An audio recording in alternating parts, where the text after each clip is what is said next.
শুভ সকাল আমার প্রিয় বন্ধুরা, তোমরা যে যেখানেই আছো সকলে সুস্থ আছো, ভালো আছো। বর্ধমান জেলায় ছোট্ট একটি গ্রাম থেকে আমি ঋতু তোমাদের সকলকে জানাই আমার এই ব্লগ চ্যানেলে অনেক অনেক স্বাগত, অনেক অনেক ভালোবাসা। তো এখন বাজে সকাল 8টা, তো এখন থেকেই আমার এই ব্লগটা শুরু করছি। তো ব্লগটা যদি ভালো লাগে অবশ্যই লাইক কমেন্ট শেয়ার করবে এবং চ্যানেলটা সাবস্ক্রাইব করবে। তা আমি ওইদিকে ফুল গাছগুলো জল দিয়ে চলে এসেছি, তারপর আমি বোতলে জলগুলো সব ভরে নেব। তো দেখো আমার বোতলে জলগুলো ভরা হয়ে গেছে, তারপর আমি রেখে দিয়েছি, বালতিতেও ভরে রেখে দিয়েছি, কারণ ওই জলে আমি রান্না করব। আর এইটা হচ্ছে আমার রান্নাঘর, ছোট্ট একটি রান্নাঘর। আমি নতুন বানিয়েছি রান্নাঘরটা। তা রান্নাঘরটা কেমন হয়েছে অবশ্যই তোমরা কমেন্টে জানিও, এবং রান্নাঘরের ভিডিও দেখতে চাইলে অবশ্যই তোমরা বলবে, আমি অবশ্যই তোমাদের সামনে আমি রান্নাঘরের ভিডিও নিয়ে আসবো। তো দেখো ওইদিকে আমি রান্নাঘর থেকে চলে এসেছি, তারপরে আমি আমাদের এখানে পুজো আছে, তাই পুজোর জন্য ঘরগুলো একটু নোংরা হয়ে গেছে, তাই ওইগুলোই আমি পরিষ্কার করছি এবং ঘরগুলো ঝেড়ে নিচ্ছি। আর আলমারির ওপরটা অনেক দিন হলো পরিষ্কার করা হয়নি, তার জন্য হাতে দিয়ে লাগাল পাচ্ছি না বলে আমি ওই জলটা না ওইটা দিয়ে একটা কাপড় দিয়ে দিয়েছি, তারপর ওইটা দিয়ে মুছে নিচ্ছি। আর এইদিকে হচ্ছে ফ্যানের ওপরটাও, ফ্যানটাও অনেক নোংরা হয়েছে, কিন্তু অনেকটা উঁচু তো তাই লাগাল পাচ্ছি না বলে আমি চেয়ারের ওপর উঠে তারপর ফ্যানটা আমি ঝেড়ে নিলাম।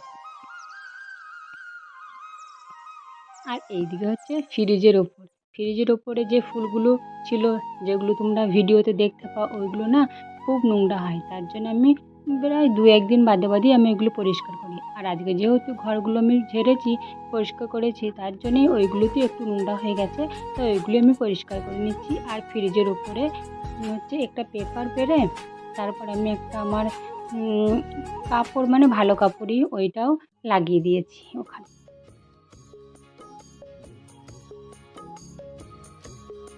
তো এই দেখো আমি এই কাপড়টা, মানে আমার ব্লাউজের পিস ছিল, তাই অনেকটা বড়, তাই ওখানে লাগিয়ে দিয়েছি।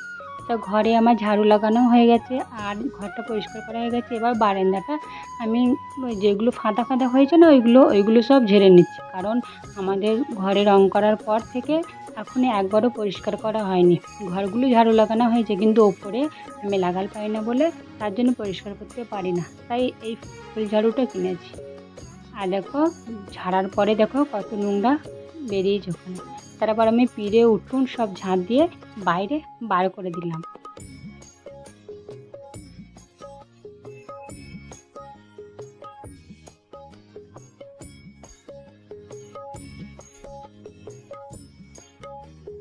তো তারপর আমার ওইদিকে ঝাড়ু লাগানোর পর যে বিছানার চাদর এগুলো সব ছিল, ওইগুলো আমি সব সার্ফ দিয়ে ভিজিয়ে রেখে দিচ্ছি, কারণ রান্না করার পর তারপর আমি ওইগুলো ধুয়ে নেব, কারণ বেলাও হয়েছে, এখন বাজে 11টা, তারপর আমি খাবো, তারপর হচ্ছে আমি রান্না করব।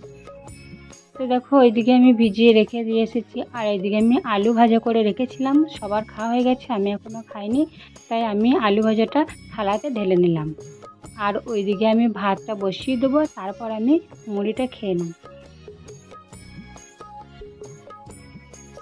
আর বন্ধুরা তোমরা জানো তো যে সংসারে অনেক কাজ, একটা পরিবারের সংসারের যে কত রকম কাজ থাকে তা ছেলেরা বোঝে না, এগুলো মেয়েরাই বোঝে। সকাল থেকে পুরো সারাদিন রান্না করা, বাসন মাজা, কাপড় ধোয়া, সব কিছু। আবার কেউ যদি বাইরে কাজ থাকে তা বাইরের কাজ, সব কিছু মেয়েদের ঘরেই একা সামলাতে হয়, কিন্তু ছেলেরা সেগুলো বোঝে না, শুধু বলে যে বাড়িতে তোমাদের কী কাজ আছে, তোমরা মেয়ে, তোমরাই বুঝবে, আমরাই বুঝবো যে আমাদের কতটা কাজ থাকে।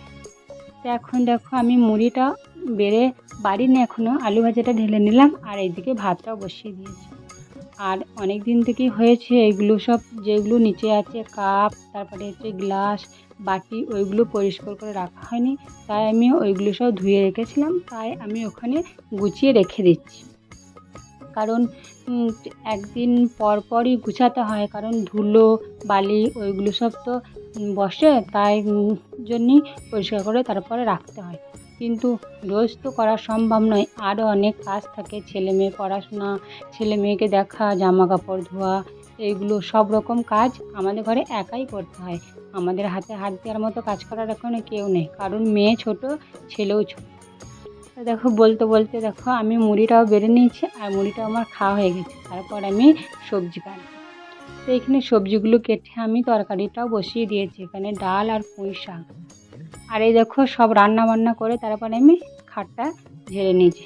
তো চলো আমি এরপর স্নানটা করে আসি। তো দেখো স্নান করে খাওয়া দাওয়া করে চলে এসেছি, কারণ এখানে আমাদের গ্রুপের মিটিং ছিল। সেই গ্রুপের মিটিংয়ে আমাদের বাড়িতে এসেছে, তাই দিদিগুলোর সাথে বসে আছি। তারপর আমি বিকাল হয়ে গেছে, বৃষ্টি পড়ছে, বৃষ্টিতে ভিজতে ভিজতেই আমি এসেছি আমার দোকান। তাই দোকানে বৃষ্টি পড়ছে বলে আমি এক জায়গায় দাঁড়িয়ে আছি। তারপর দোকান থেকে আমি রাত্রে হয়ে গেছে, এখন সন্ধ্যা হয়ে গেছে। আমি সন্ধ্যার সময় বাড়ি এসেছি তখন আমার ছেলেটাই মেয়েটা বলছিল, মা তুমি খাজা নিয়ে আসবে। তাই আজকে খাজা নিয়ে এসেছে, আমরা 4 জন আছি, তাই 4টে খাজা নিয়ে এসেছি আর সিঙ্গারা নিয়ে এসেছে। তাই মেয়েটা চা করেছিল, তো একসাথে বসে সবাই চা, খাজা আর মুড়ি খাচ্ছি। এই ভিডিওটা যদি ভালো লাগে তো অবশ্যই লাইক করবে এবং চ্যানেলটা সাবস্ক্রাইব করবে। কে কোথা থেকে ভিডিওটা দেখছো অবশ্যই কমেন্টে জানাবে। আর আমার ভিডিও যদি ভালো লাগে অবশ্যই লাইক, কমেন্ট, সাবস্ক্রাইব করবে চ্যানেলটা। এখন এই পর্যন্তই, দেখা হচ্ছে পরের ভিডিওতে। সকলকে নমস্কার আর সকল বন্ধুদের ঘরে গুড নাইট।